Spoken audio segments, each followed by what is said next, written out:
we've talked about what privacy is the experience. We've talked about the definition. We've given a case and we've talked about why we want and don't want privacy. The last and somewhat more technical discussion we will have is about how privacy is being protected in AI today. Um, and basically, there are two strategies. The first is much more developed. It's a privacy by design strategy. The second strategy is more hypothetical. It's the idea of data ownership, and we'll just take them in order. Um, First, privacy by design strategies.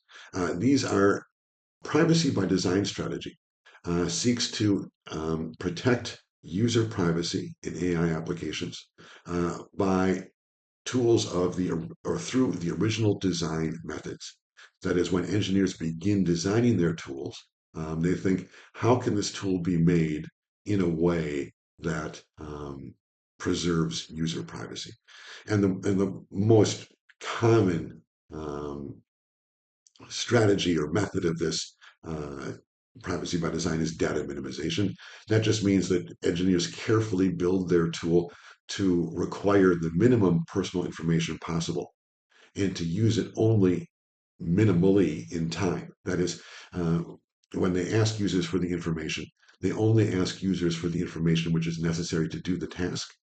And then once the task is completed, that information is deleted, or all the information that is not necessary for future tasks, at least, is deleted. So data minimization is that. It's simply designing tools so that no unnecessary information is being made vulnerable to privacy violations from the beginning because you're asking only for minimal information. And then, as I say, once you've used that information, then you delete it. Now, there's many different ways, of course, of technically practicing data minimization, but all of them circle around that basic idea. Second strategy for privacy by design, differential privacy. This is a statistical method. It's a way of anonymizing data. So here, uh, data is put into a workspace, but before being then subsequently used by a tool, it is adjusted statistically so that it holds the same value or nearly the same value for research, but it's impossible to trace back to who the data came from. So, for example, let's say you have a universe of 100 people, 50 are men, 50 are women. You can do a sort of statistical trick and switch around the males and females in this group as long as you keep the proportions the same.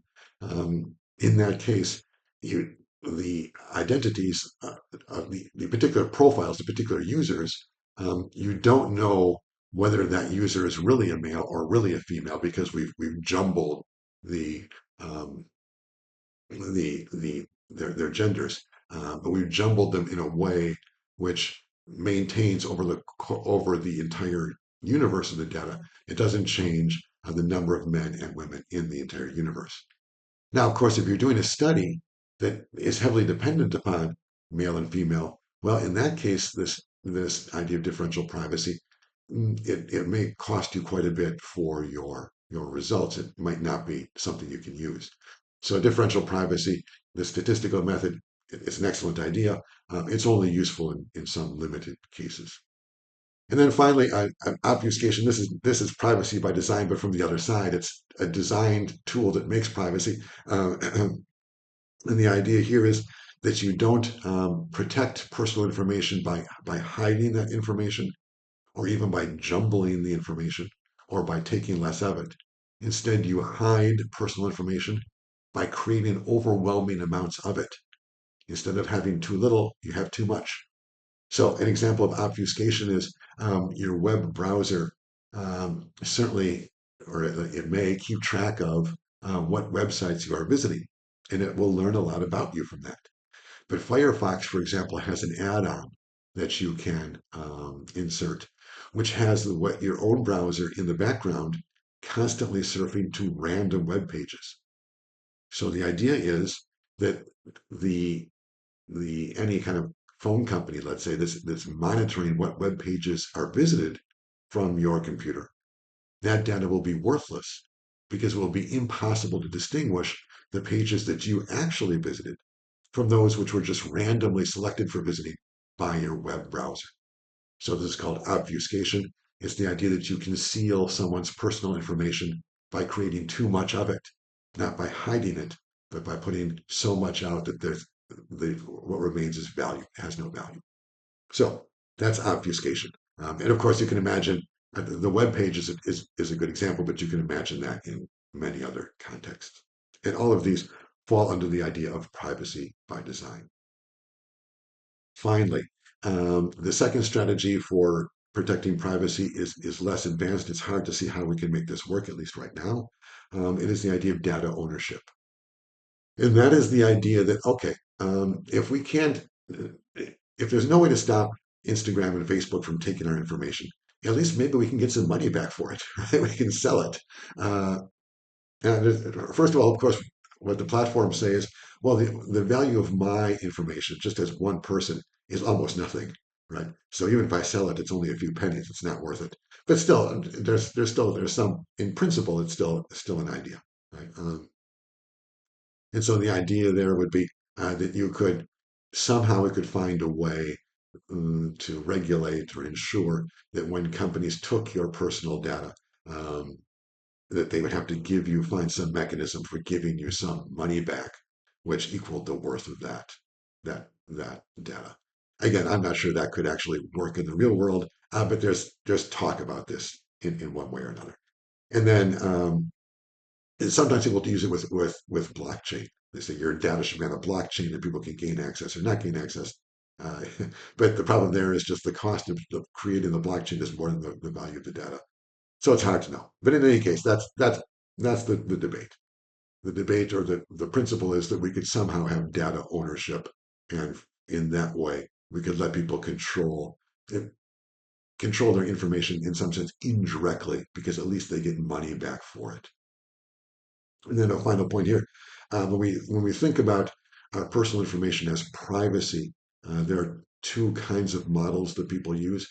One is a Lockean model. That's the idea that, well, my information is property, just like an apple or an orange. I can just sell it and that's it. But there's also a different model. Some people want to say that personal information is more like art. Somehow it always belongs to me, even though I sell it. Or maybe put it differently, they say you can't sell personal information, but you can rent it. So the question is, can you sell personal information, or is it so intrinsically part of you that you can't sell it, but you can rent it? Either way, you get some money back for it. And so this is a strategy for protecting privacy. It seems less useful right now than the privacy by design strategies we talked about just a moment ago. And then finally, on this data ownership, there is also a question people want to investigate and discuss. Um, you could make the case that I am not the only owner of my personal information. Perhaps society generally, to some extent, also owns a part of my personal information.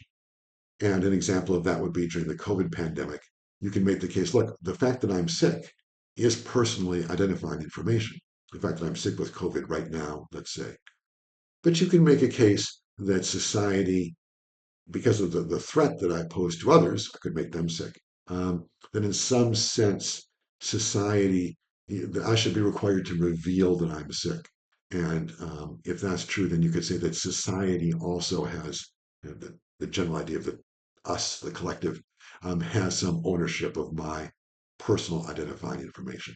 That's, of course, quite debatable. Many people believe, no, that's just not true. That's silly. Forget that. The society has nothing to do with it. It's my information. It's just me. Forget it. And if the government wants to know that I'm sick, well, forget it. So I'm not taking a stand on that issue.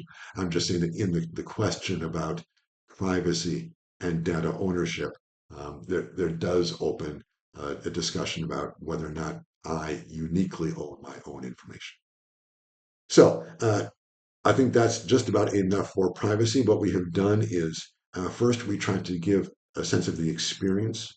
What does privacy feel like? What privacy feels like is a camera in your living room watching everything you do and then showing ads that correspond with your actions. And then we said next, what is the theory of privacy? We said the theory of privacy is that I control who has access to my personally identifying information. I decide who knows what. And then we said for that reason, Kim Kardashian is a master of privacy, even though we know so much about her. And then to concretize privacy, we talked about this case of the person who lived in an apartment with glass windows everywhere. And we asked, well, does the fact that you buy this apartment, does that mean that you have controlled your privacy and allowed people to see in? Or is that not quite right? I mean, is it still a violation of your privacy to look into someone's apartment, even if their windows are open? And we said something like that debate, that question, characterizes quite a bit of social media. We sign up for these tools. Um, in some sense, we know that we're allowing people to look in, but it's not entirely clear what is being allowed and why. And then finally, we said, well, now penultimately, we said, why is privacy important? We said privacy is important because it's what allows me to be someone. In order for me to be a professor for you, I need to hide many other aspects of my life. You can't know about those things. And if you did, it would ruin who I am now. For me to be who I am for you, I need to conceal all these other parts of myself. That's privacy. And then we said, secondly, in order for me to become someone different, it helps if I can explore that possibility privately in a small group. That is, I don't tell other people what's going on. And then, of course, theoretically, it's true if I become someone new, I have new personally identified information. I'm a different person. And then we talked a little bit about this project in Gen Humanism and the right to discontinuity and whether or not it's possible now in this world today for us to escape who we are. It's a significant problem. If I want to become someone new, how can I do that? And then finally, in the end, we talked about protecting privacy.